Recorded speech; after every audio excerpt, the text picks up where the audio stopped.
What's up, everybody? Reggie, the Front Row Report. We are in Fort Wayne at Pierre's. I've got the man, first off, one of the best names in all of rock, and one of the best drummers, Chachi from Pop Evil. Thank you very much, man. Very kind words. How are you doing, man? I'm good. We weathered the storm, this Midwest winter storm we have, and we're here, ready to go. It's been a while, so I'm glad to be back. Yeah, this is one of my all-time favorite venues. It doesn't matter who's playing. It's insane. It's always a good show. It is a wild crowd that comes out to Fort Wayne. There's no denying that. It's always a good time. Yeah, I really think it's just the Midwest rock scene, rockers in the Midwest. There's just something about rock and roll in the Midwest. It's alive and well. Absolutely. Whether it's Michigan, Indiana, Iowa, Illinois, it doesn't matter. Yeah, and that's awesome. I think there's so many blue-collar people, and people expect a great show, and when they go out, if you deliver, they deliver the energy you want and expect out of them. And even Ohio, we're a Michigan band, so for a long time we had a stigma. We're like,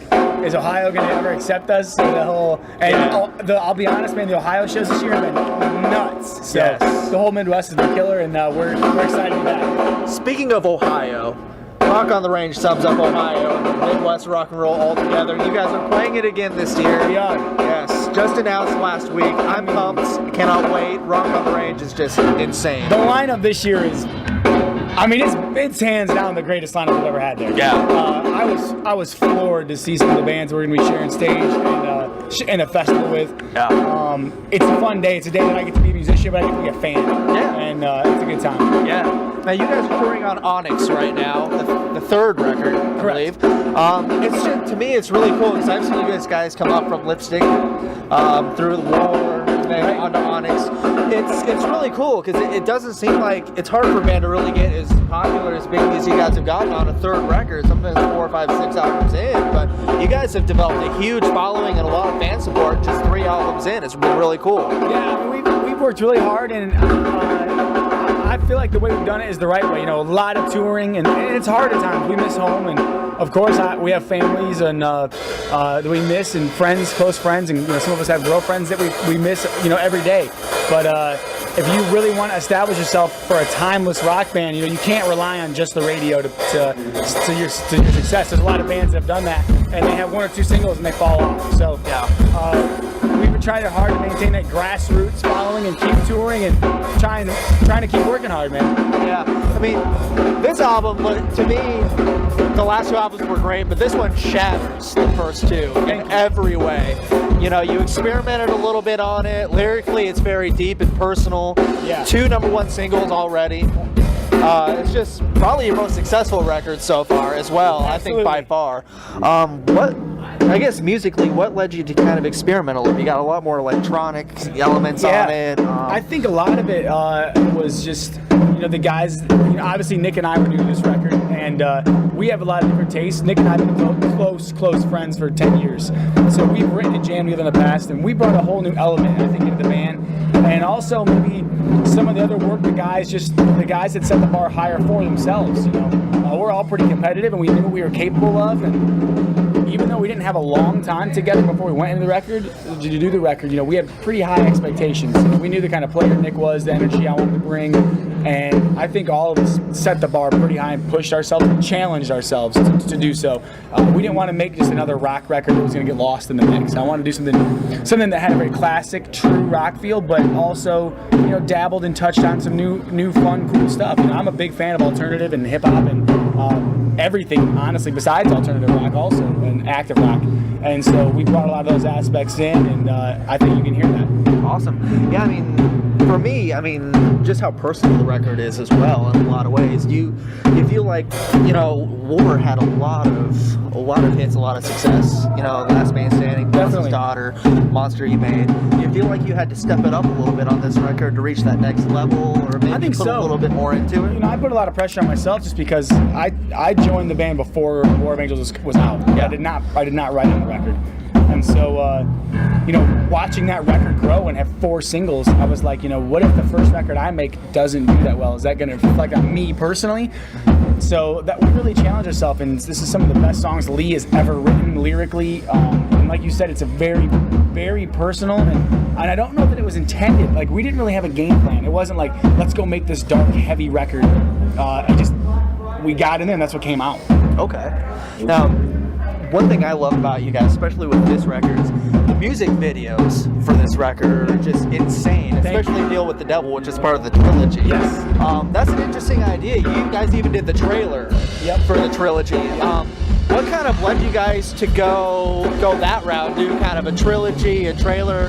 It almost has a movie theatrical aspect to it, and that's like a lost art, I think. Exactly, and that's what we thought. It was kind of a lost art, and we're a band that very much still believes in music videos, you know, and the importance of them. And we really want to do something special, something different, not just go in and shoot. You know, we want to do something that made our fans know that we're really putting forth an effort to display this what we feel is art and translate that to them somehow on the screen. Okay. Now, can you tell me a little bit about what's behind the Deal with the Devil video? That's a really interesting video. I think the most interesting of the three, you know, visually especially, you know, with the body paint. Yeah, it was a dirty video to make, man. It was a gruesome video. But I mean, the whole story is, you know, about struggle and a girl or a character. In our case, it was a female who really had a tough time growing up and a terrible background. And she, in the story, kind of makes a deal with the devil, and it's kind of a hallucinogenic a trip, basically, a terrible dream, drug-induced, and how bad her life could have gone. And then obviously, you know, the cap to that, the trenches where she decides to turn her life around and rise up out of it. So. Okay, cool. Yeah, I've always wondered that. I was watching the trilogy again yesterday or the other day, and it just hit me. That's just like the drug use in the beginning of the video, and then just the imagery is insane. And even the songs, you know, we had no idea going in that they were going to connect that way. Like, we finished and we're like, we should do a video, and somebody suggested doing a couple videos, tying them together, how cool that was.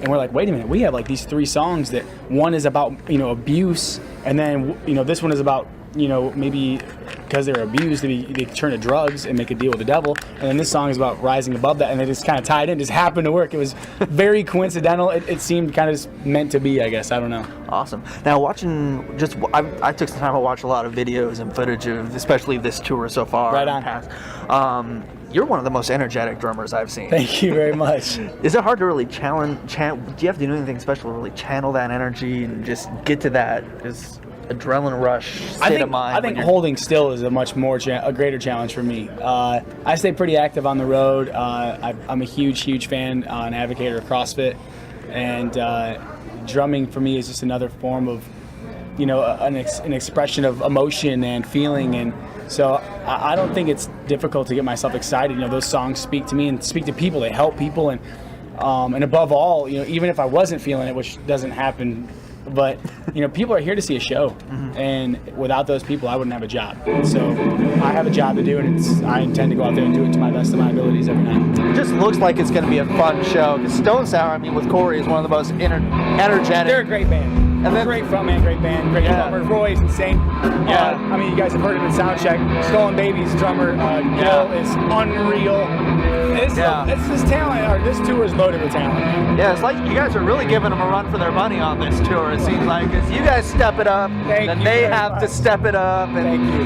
I mean, it just looks fun. We look up to those guys and everything they've done for the industry and the genre, and, you know, very much somebody we look up to and admire. Awesome, man. Thank you so much for taking time, man. Looking forward to it. Have a great show. Bob Evil, guys.